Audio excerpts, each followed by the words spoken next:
I'm going to turn now to how we think about skills, because I've been talking in very broad generalities about what skills are, and then I'm going to talk about how skills relate to public policy, the choices and things that our politicians and policymakers make on our behalf to make our lives better.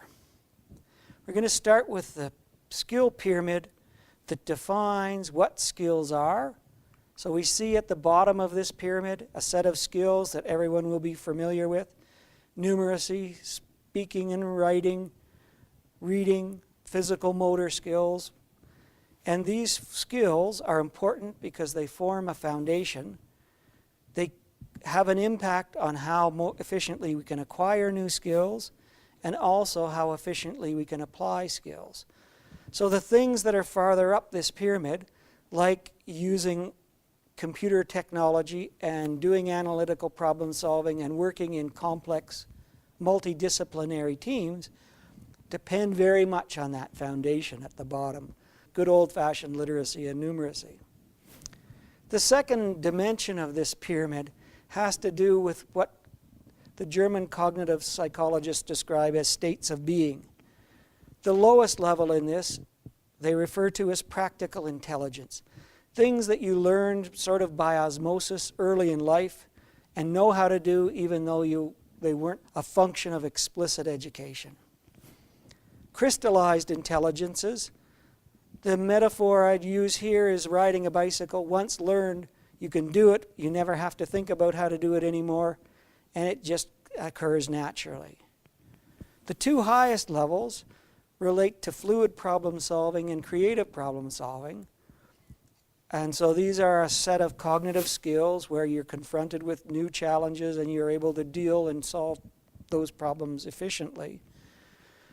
The problem economically for Canada is most of us live in the practical and crystallized world. We use skills we learned a long time ago, and we don't go beyond those skills. To be competitive, our employers need fluid and creative problem solvers who deal with large amounts of information on a daily basis. So we use this framework to describe the demands for literacy skill in the workplace, but we also use the same framework to describe the demand in the general community, in the market for buying goods and services, in our health system, in our democracy, and also to describe demands in the home environment. What it takes, in fact, what does the home require you to read? The notes the teacher sends home for your children, the guidelines and instruction manual for consumer products, whatever the demands are. We use this same framework to describe the supply of skills that people have, so what skills they can bring to meet that demand. Viewed from the individual, our story runs as follows. The world is changing. What demands people face are being changed rapidly by shifts in the organization of society and technological advance, and that's raising, on average, the skill demand. The second layer is there are changes that are associated with the traversing the life course. You graduate from high school, there are changing demands with dealing with post-secondary education. You get a job, you have to learn about that job and do it well. You get sick, you get children. All of these create new demands to use those basic skills that I talked about earlier. And finally, educators know well that people can impose change on themselves. They have goals, they have aspirations, they want to learn something new, they want to get a different job. And so the inevitable part of this are changing skill demands, and generally the move is to higher skill demands. So the policy question is, how do people respond to these demands? The first way they can do it is do what their mom or grandmom taught them, and that's to rely on these practical and crystallized intelligences to solve the problems. Sometimes this works, but if the future is different than the past, it may be completely inappropriate response. The second way that they can cope is to rely on others, and this can be good if the others you're relying on know what they're talking about. But in many cases, the people upon whom people rely most are not very useful informants. The third coping mechanism is to actually avoid. I've been told by my women friends that this is a male way of dealing with the world. Some demand pops up. Maybe it'll go away if we wait long enough. Sometimes it does, but often it doesn't, and you have to then bear the consequences.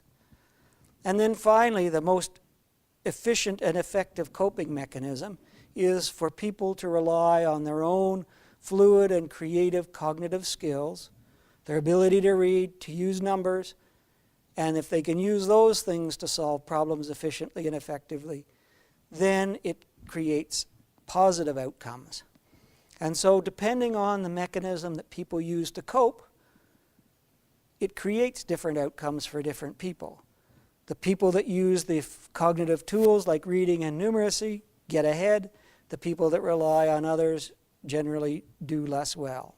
And so we see an impact of literacy skill on individuals' outcomes in all sorts of domains. The thing that science didn't realize for a long time, that these individual impacts actually add up and influence the outcomes of our social institutions. How well a school performs, how well a business performs in terms of its profitability, how well our hospitals work, depend on the literacy skills of the people that work in those institutions and the literacy skills of the people with whom they interact, either as clients or patients. And so we have this collective, either positive or negative set of impacts. And even more surprisingly, we've been able to demonstrate that differences in literacy score are actually the single most important determinant of long-term rates of GDP growth, so how much more rapidly wealthy we get with time, to the point where over the past 50 years you see differences have emerged of about $11,000 per person per year in income, and half of that, about $6,500, is directly related back to differences in average literacy skill. We've also identified a level effect where the larger the proportion of low-skilled people, the lower the economic growth rate. So it's like low-skilled workers are dragging down the performance of the economy. So the prescription is raise your average skill levels and you're going to get richer. And the most efficient way of raising the average level is by improving the skills of the least skilled, and the world's going to be economically and socially a much better place. So we use an economic model to bring all of these pieces together, these individual behaviors, with how the world works economically. We have skill demand created by work, the family, and the community, and that gets married with the supply of skill, what we learn from early in life till we die, and the things we forget. And those come together in markets for skill that are more or less efficient. The most obvious market is the labor market. Employers hire their workers because of their skills, and the more skill you have, the more you earn, because the more productive you are, is the economic theory. But we also have reason to believe that our health system works like a market, that people with more skills get access to more health goods and services, which in Canada are largely publicly financed. Those same skilled people get more access to educational opportunity, so they're more likely to go to post-secondary, they're more likely to get adult education and training. And finally, people with higher skill levels get more access to power and influence in the democracy, and that lowers their stress levels and gives them the benefits of power and influence. And if you turn all of this on its head, low-skilled people are the people that absorb most of the disadvantage that's evident in Canadian society and in the economy more generally. So what should government do about literacy or skill problems if they're there?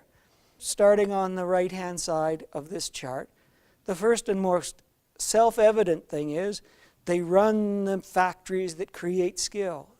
They run the initial education system, the post-secondary system, and foster adult education and training systems so we create more supply.